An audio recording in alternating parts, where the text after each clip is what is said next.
Bonjour à tous et bienvenue sur la chaîne Monsieur Rabbit, j'espère que vous allez bien.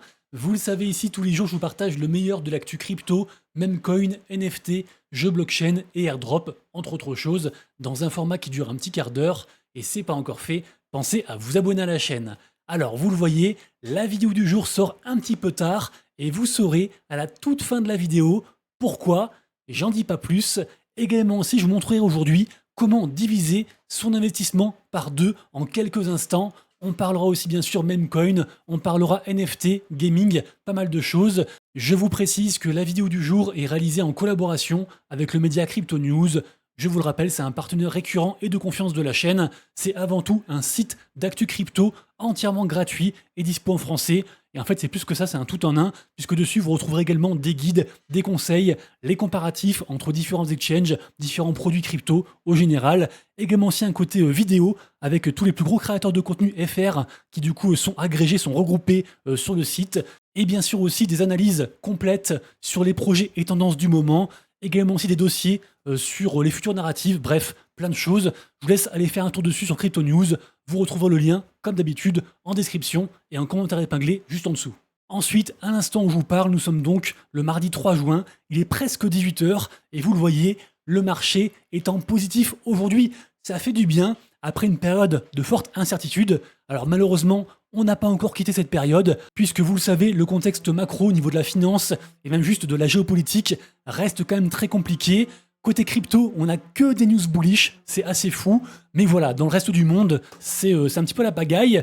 Et pourquoi on a pump aujourd'hui? Tout simplement parce que un énième rebondissement, un énième épisode dans la série Netflix des tarifs de Trump, puisque donc les USA mettent en pause à nouveau, prolongent donc la trêve avec la Chine jusqu'à fin août. Donc a priori, ils ont donc jusqu'à fin août pour trouver un accord, et jusque-là, on serait tranquille. En tout cas, jusqu'au prochain tweet de Trump. Et d'ailleurs, par rapport à Trump, il n'a pas arrêté de dire que, grâce aux tarifs, l'économie US allait exploser et que Trump et sa famille étaient all-in crypto. Et donc, forcément, les marchés sont très contents de ces différentes news. Surtout, vous le savez, donc les marchés à risque, comme la crypto. Donc, à l'instant où je tourne, le Bitcoin est retourné aux 106 555 $, Ethereum à 2623 $. Et pour le reste, comme d'hab, dès que le marché reprend des couleurs, c'est avant tout les tokens très très forts qui reprennent en vigueur et aussi les mêmes coins. Donc, en token très fort, on a bien sûr le hype, c'est peut-être le token de ce cycle. Et en même coin, on a par exemple le WIF, qui est toujours un même coin très solide. Également aussi, je pense, au Bonk, on en reparle après, qui fait un petit plus 5% aujourd'hui, mais qui a une très belle news côté gaming.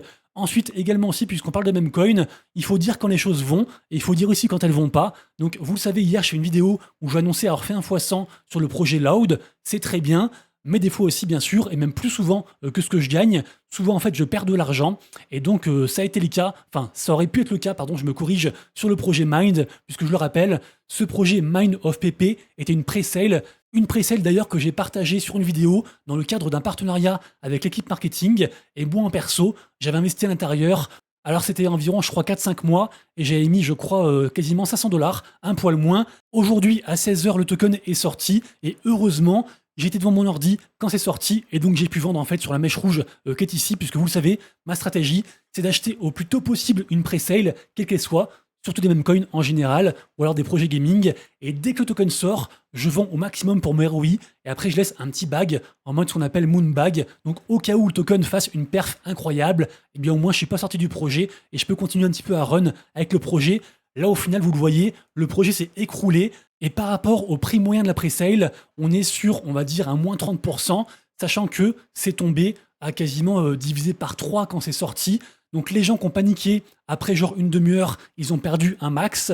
Moi au final je m'en sors bien, mais franchement ça s'est joué à pas grand chose, surtout que j'utilise pas de bot, et donc je peux aussi me faire avoir des fois dans les, comment dire, dans l'organisation des transactions, surtout quand, comme ça a été mon cas ici, en augmentant les frais de slippage pour éviter en fait de faire échouer sa transaction, et bien en gros on peut se faire un peu front run, bref. Je vais pas partir dans les détails, mais pour faire simple, j'ai eu de la chance, et je le rappelle en fait sur les pre-sales, en général, 9 fois sur 10, ça ne marche pas. Soit on sort à break-even, donc entre guillemets on perd pas d'argent, on gagne pas d'argent, soit on perd de l'argent, et c'est la fois sur 10 où en fait le truc explose, qui rembourse toutes les précédentes fois.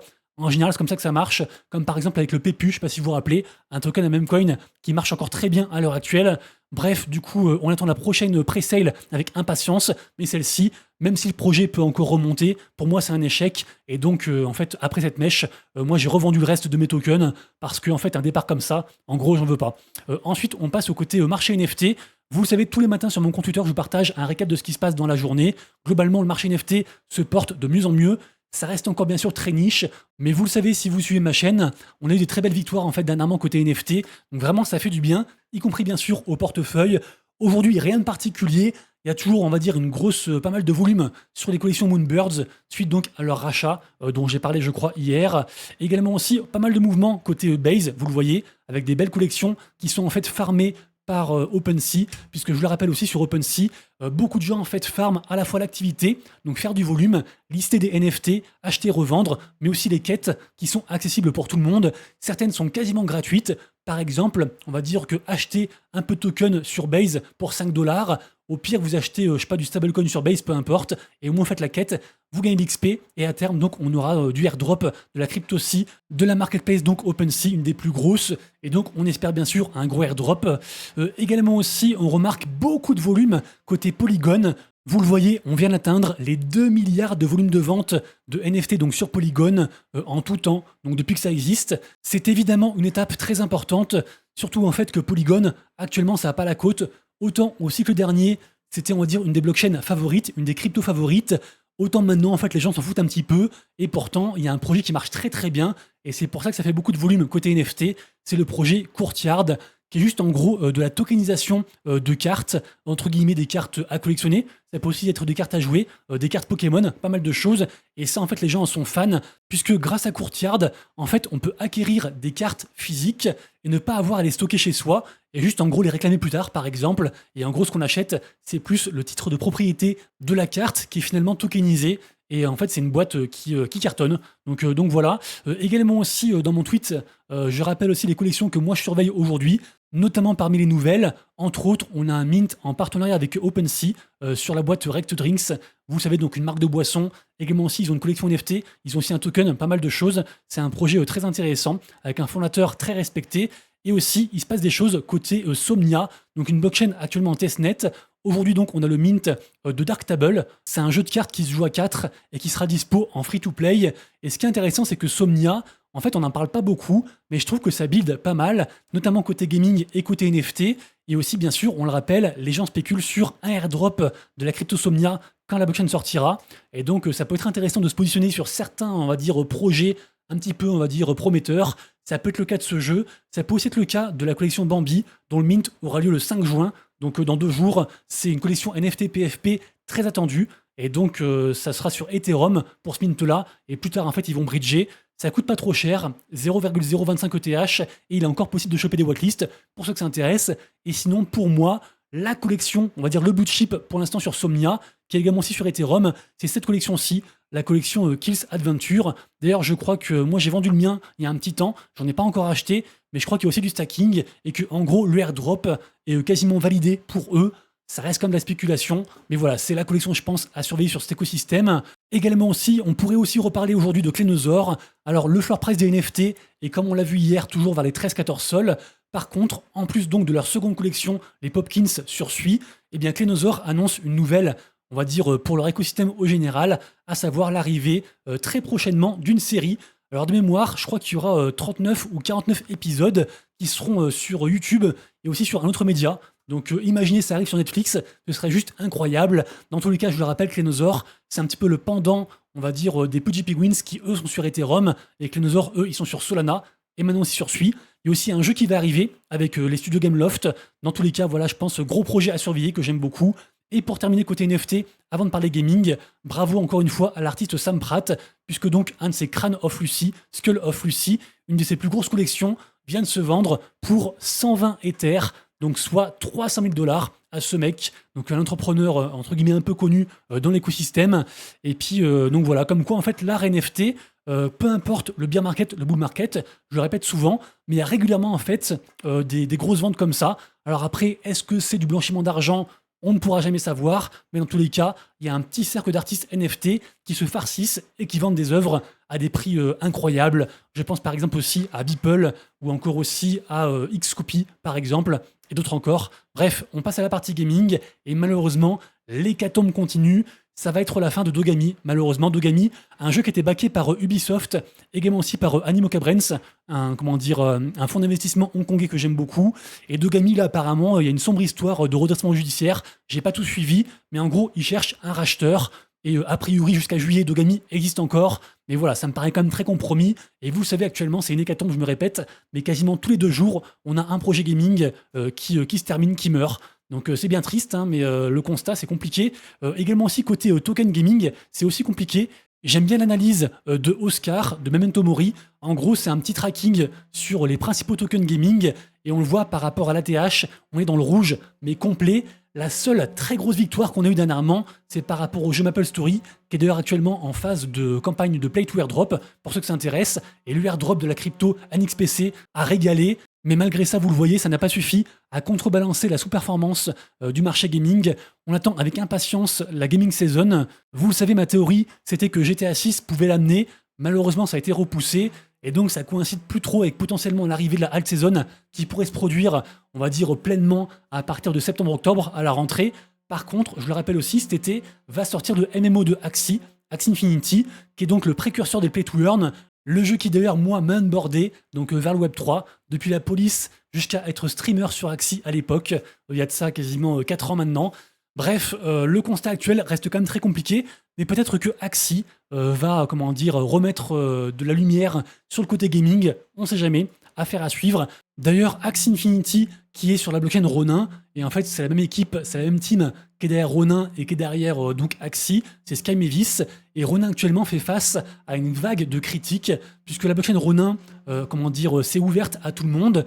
Du coup, il y a plein de projets qui sont arrivés, des projets gaming et des projets Memcoin. Et au final, en fait, dans cette masse, 90%, c'est que de la merde. En fait, c'est juste des Ponzi, des projets un petit peu éclatés. Et donc, Ronin a perdu en qualité. Et les gens qui étaient sur Ronin à l'époque, avant en fait donc cette mise à jour, cette ouverture, eh bien, sont quand même très déçus de comment les choses se tournent par rapport à Ronin. Après, Ronin en tant que tel, eux, du coup, ils font plus de volume, donc ils brassent plus d'argent, donc je pense qu'ils sont contents.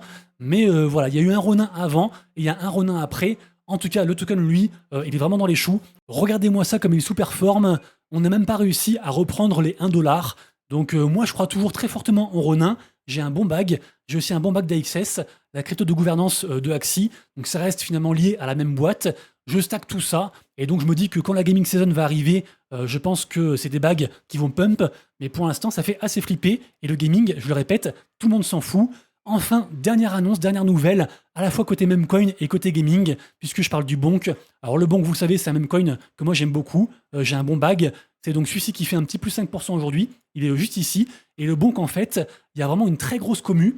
Et c'est presque finalement un token, on va dire, en mode DAO, en mode communautaire, avec plein d'initiatives. Et donc là, c'est une autre initiative, une nouvelle. Entre autres choses, le Bonk maintenant introduit un jeu. Ce jeu s'appelle Bonk Arena. Alors c'est assez marrant parce que pour participer, il faut en fait en gros burn, il faut dépenser 10 000 bonks. Donc ça fait environ, je crois, quasiment 20 centimes, donc pas grand chose.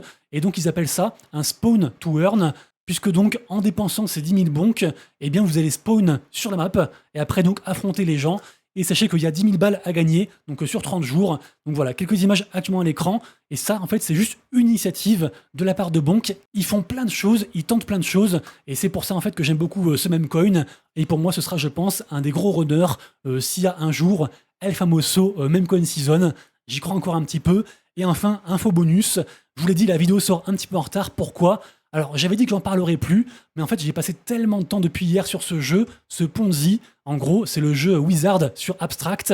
Et en gros, grâce à ce jeu, alors ne rentrez pas dedans, je pense que c'est trop tard, parce que moi, actuellement, je fais entre 200 et 250 $ par jour, juste en fait grâce à mes NFT et mon token. À la base, j'avais dépensé 500 $ en token, je me suis ROI. J'ai eu mon retour sur investissement grâce juste au token qui avait doublé voire triplé à l'époque.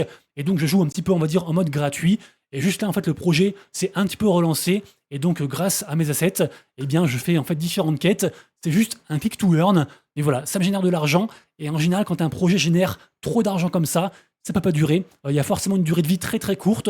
Donc, ça se trouve, ce soir le projet sera mort, ça se trouve demain, mais tant que le projet est vivant, eh ben, je brasse de l'argent comme ça, et donc ça prend un peu de temps, parce qu'il faut envoyer ces sorciers dans différentes quêtes, après il faut claim, après il faut les soigner, les renvoyer, bref. C'est à cause de ce jeu que la vidéo sort un peu tard. Pareil aussi pour hier, je suis désolé.